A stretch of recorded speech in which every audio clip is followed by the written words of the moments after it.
నేను అడగదలుచుకున్న మీ భూములు గుంజుకొని ఏం చేస్తాను? నేను సాప చుట్టి ఇంటికి తీసుకుపోతానా? నాకేం అవసరం ఉంది? ఇవాళ 1300 ఎకరాలు కొడంగల్లో భూమి తీసుకుంటే నేను పట్నం తీసుకుపోయేది ఉందా, లేకపోతే కొండారెడ్డిపల్లికి తీసుకుపోయేది ఉందా? ఆ రుణం తీర్చుకోవాలని ఆ కొడంగల్ నియోజకవర్గంలో 20-25 వేల మంది నిరుద్యోగ యువకులకు, ముఖ్యంగా ఆడబిడ్డలకు ఉద్యోగాలు కల్పించి ఉపాధి నెరవేర్చి పరిశ్రమలు స్థాపించి అభివృద్ధి చేయాలని నేను ప్రయత్నం చేస్తే 1300 ఎకరాలు కూడా భూసేకరణ జరగకుండా అధికారుల మీద దాడులు చేసి ఈరోజు అమాయకులను కేసులలో ఇరికిచ్చారు. ఒక్క కేసీఆర్కే గజ్వేల్లో 1000 ఎకరాల ఫామ్ హౌస్ ఉంది. నీ ఒక్కనికి 1000 ఎకరాల ఫామ్ హౌస్ ఉండొచ్చు, కానీ మా దగ్గర 1300 ఎకరాలలో ఒక పారిశ్రామిక వాడ ఉండొద్దు. ఒకసారి ఆలోచన చేయండి మిత్రులారా. ఇవాళ ఈ జిల్లాను అభివృద్ధి చేయాలంటే ఆనాడు నాగార్జున సాగర్ కడితే రైతులు మునగలేదా? శ్రీశైలం ప్రాజెక్టు కడితే మా కొల్లాపూర్ మునగలేదా? పాలమూరు రంగారెడ్డి కల్వకుర్తి ఎత్తిపోతలు కడితే మా కొల్లాపూరాలు 3 సార్లు భూములు పోయినోళ్ళు భూములు పోయి ఒక్కసారి కాదు 2 సార్లు 3 సార్లు కొల్లాపూర్ ప్రాంతంలో భూములు ముంపు గురైన బాధను దింగమిగుంటున్నారు. ప్రభుత్వం నుంచి సహాయం అందించమన్నారు, కానీ కొట్టాలంటే మా బిడ్డలు కొట్టకపోదురా? ఆయల్లో అధికారుల మీద దాడులు చేయాలంటే శ్రీశైలం వస్తుండేనా? నాగార్జున సాగర్ పూర్తి అవుతుండేనా? జూరాల అవుతుండేనా? ఏటిగడ్డ పౌరుషం, నడిగడ్డ పౌరుషం మీకు తెలియదా? ఒకవేళ అడ్డుకోవాలంటే నడిగడ్డ మీద ఎవడైనా భూ సేకరణ చేస్తుండేనా? కానీ అభివృద్ధి జరగాలంటే ఏదో ఒక రైతు కొంత నష్టపోవాలి. భూమి అనేది మన ఆత్మగౌరవం, భూమి అనేది మన అమ్మ లాంటిది. అమ్మతో మనకు ఎంత అనుబంధం ఉంటుందో మన భూమితో అంతే అనుబంధం ఉంటుంది. నాకు తెలియంది కాదు, కానీ అభివృద్ధి జరగాలంటే ఆ భూసేకరణ జరగాలి. అందుకే వాళ్లకు కావలసినంత నష్ట పరిహారం ఇవ్వడం ద్వారా భూమిని సేకరించి పరిశ్రమలు పెట్టాలని నేను ప్రయత్నం చేస్తుంటే కేసీఆర్, కేటీఆర్, హరీష్ అడ్డుకుంటున్నారు. నేను అడుగుతున్నా, మీరు ఆలోచన చెయ్యండి అని. ఇవాళ వాళ్ళు అడ్డుకుంటారు, పోతారు. వాళ్ళకి ఫామ్ హౌజులు ఉన్నాయి, ఒక ఆయనకు జన్వాడలు ఉంది, ఒక ఆయనకు గజ్వేల్ ఉంది. వాళ్ళు సంతోషంగా ఉంటారు.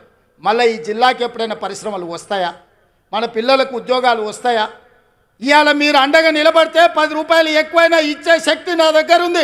నేను సంతకం పెడితే 10 లక్షలు కాదు, ఎకరాకి 20 లక్షలు ఇచ్చే శక్తి నా దగ్గర ఉంది. తీసుకోండి, 20 లక్షలు తీసుకోండి. మీకు ఇచ్చే బాధ్యత నాది. ఇంటికి పైసలు తెచ్చి ఇచ్చే బాధ్యత మాది. నీ ఇంట్లో ఉన్న చదువుకున్న వాళ్ళకు, చదువు రానోళ్ళకు ఉద్యోగాలు ఇచ్చే బాధ్యత నాది. అభివృద్ధిని అడ్డుకోకండి, మా మాటలు వినకండి, వాళ్ళ ఉచ్చులో పడకండి. వాళ్ళ ఉచ్చులో పడితే జైల్లోకి వెళ్తే మన కుటుంబాలు ఆగమవుతాయి.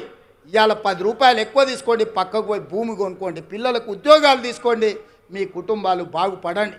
ఇంట్లో ఒక్కరికి ఉద్యోగం వస్తే ఒక తరమే మారుతుంది, ఒక తరం తలరాతనే బాగుపడుతుంది. తలరాతను మార్చే అవకాశాలను వదులుకోకండి.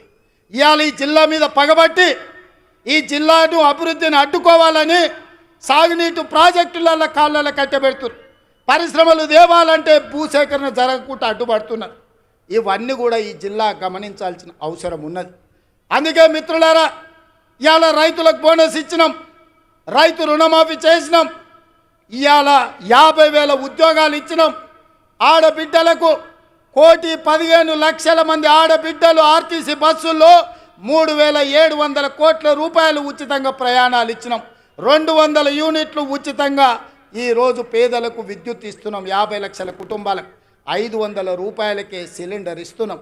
పాఠశాలలలో మెస్సు ఛార్జీలు, కాస్మెటిక్ ఛార్జీలు 40% పెంచినాం. ఇవన్నీ కూడా అప్పు చేయకుండా కోకపేటల భూములు అమ్మకుండా మేం చేసినాం.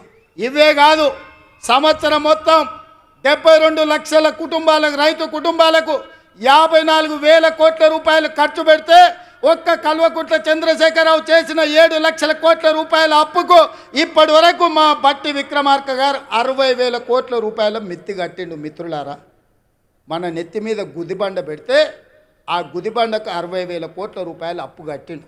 ఇవాళ 7 లక్షల కోట్ల రూపాయలు చంద్రశేఖరరావు అప్పు చేయకపోతే 60,000 కోట్ల రూపాయలు రైతులకు వంచితే ఇవాళ అన్ని కష్టాలు తీరుతుండే కదా. ఇవాళ ఆయన అప్పుకు 60,000, ఆయన ఒక్క కుటుంబం చేసిన అప్పుకు 60,000 కోట్లు కడితే 70 లక్షల రైతు కుటుంబాలకు 54,000 కోట్లు ఇచ్చినాం. అంటే ఆయన దోపిడీ ఏ లెవెల్లో సాగిందో ఆ దోపిడీకి ఈరోజు మేము ఎట్లా బలైపోతున్నామో, తెలంగాణ బడ్జెట్ ఎట్లా కేసీఆర్ దోపిడీకి బలైపోయిందో మీరు ఒక్కసారి ఆలోచన చేయండి. ఇవాళ అక్కడ నిరసన తెలిపిన రైతులు లాఠీ చార్జ్ గురించి మాట్లాడుతున్నారు. మల్లన్న సాగర్లో మల్లారెడ్డి అనే ఒక రైతు భూమి పోయిన రోజు కట్టెలు చితి పేర్చుకొని బతికుండగానే ఆ చితి మీద పండుకొని నిలువున తగలబెట్టుకున్న రైతు మల్లన్న సాగర్లా మల్లారెడ్డి అనే పేరుంది. హరీష్ రావు గారు రా అసెంబ్లీకి. ఆనాడు భూమి కోల్పోయిన మల్లారెడ్డి చితి పేర్చుకొని కాల్చుకున్నప్పుడు నీ కన్నీళ్ళు ఎక్కడికి పోయినాయి? నువ్వు ఆ కుటుంబాన్ని ఎంత ఆదుకున్నావో ఇవాళ మల్లారెడ్డి ఇంటికాడికి పోదామా అని నేను అడుగుతున్నా.